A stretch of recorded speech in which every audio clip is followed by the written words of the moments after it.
Selamat pagi anak-anak. Bertemu kembali dengan Ibu pada pembelajaran tematik. Nah, kali ini kita akan belajar tema 7, subtema 3, pembelajaran 5 dan 6. Adapun fokus kita pada kali ini adalah muatan pembelajaran Bahasa Indonesia, PKN, IPA, dan SPDP. Yuk kita mulai. Memimpin diri sendiri saat melakukan kegiatan membutuhkan ketegasan dan keberanian. Bagaimana dengan kamu? Apa yang harus dimiliki saat memimpin diri sendiri?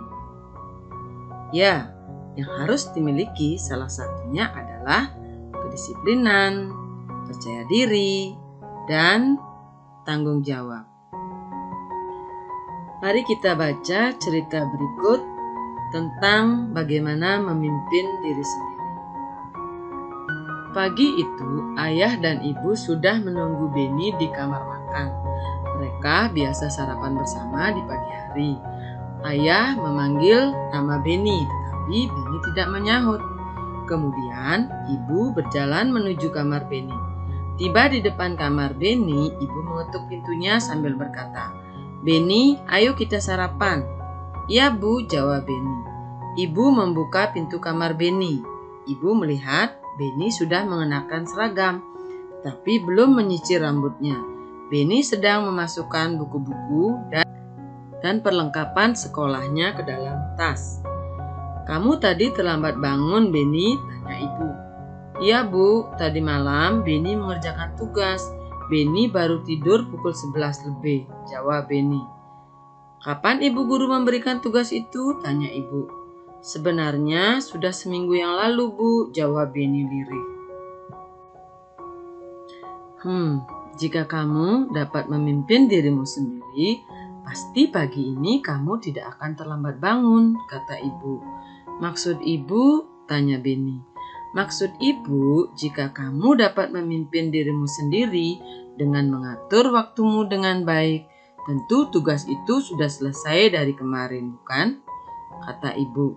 "Iya Bu, besok-besok Beni tidak akan menunda mengerjakan tugas," kata Beni. "Baiklah, tapi ibu senang kamu telah berusaha keras dan mengerjakan tugasmu sendiri tanpa perlu bantuan orang lain. Ayo, sekarang kita sarapan. Ayah sudah menunggu," kata ibu. Nah, dari cerita tersebut kita bisa lihat sikap-sikap yang harus dimiliki seorang yang bisa memimpin diri sendiri. Yang pertama adalah disiplin.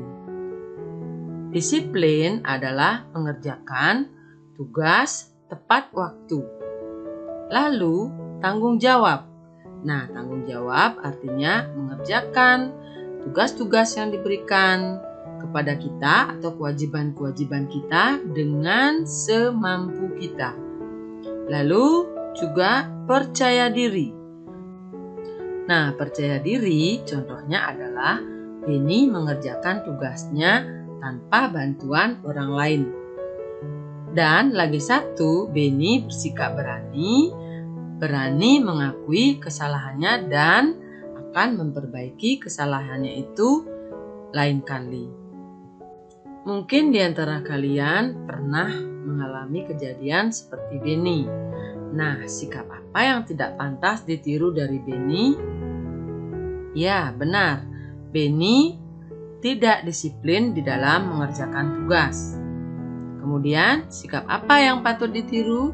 Sikap yang patut ditiru dari Beni adalah sikap percaya diri, sikap berani, dan juga tanggung jawabnya untuk mengerjakan dengan semampunya. Seperti sekarang ini, pada hari ini, di stadion utama ini, saya berbicara langsung kepada rakyat seluruh Indonesia.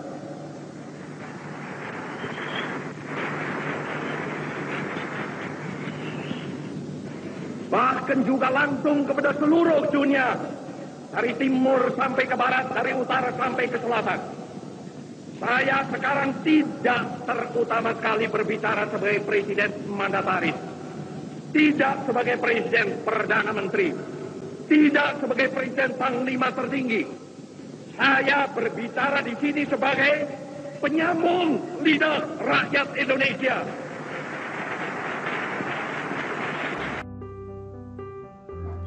Nah, itu tadi adalah contoh sebuah pidato dari presiden kita yang pertama. Nah, mungkin kalian bisa mencoba membaca pidato di depan orang lain, atau misalnya kalian rekam sendiri lalu sampaikan kepada teman-teman kalian, dan bacalah pidato sesuai dengan teknik-teknik yang sudah pernah kita pelajari. Bagaimana cara berpidato yang baik, bagaimana sikap kita pada pembelajaran yang terdahulu. Kata Ibu Beni, kita harus mampu memimpin diri sendiri. Dalam memimpin diri sendiri, kita juga harus mampu mengatur waktu untuk melaksanakan semua hak dan kewajiban kita.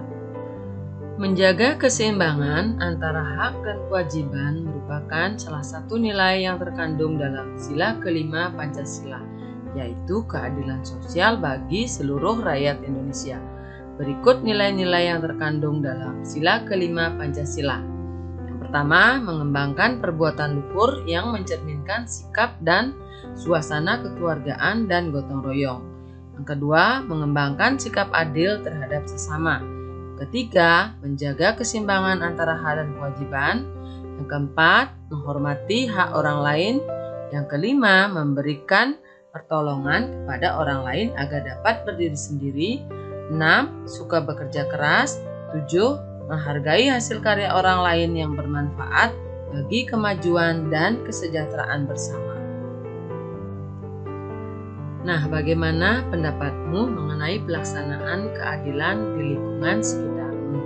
Misalnya di sekolah, di rumah, dan di masyarakat. Nah, contoh-contoh misalnya jika di sekolah kalian mempunyai kesempatan yang sama dalam belajar, kemudian di rumah kalian juga mempunyai hak dan kewajiban yang sama di antara saudara-saudara. Kemudian di masyarakat, kita semua mempunyai hak dan kewajiban yang sama terhadap negara kita.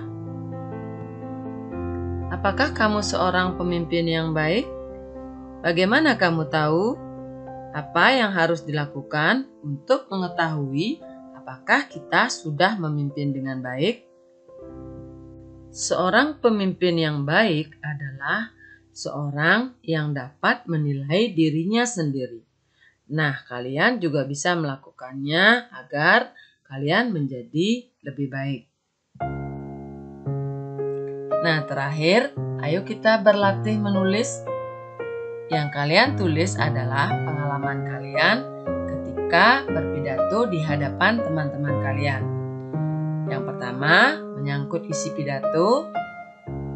Lalu, bagaimana reaksi pendengar? Waktu berpidato berapa lama?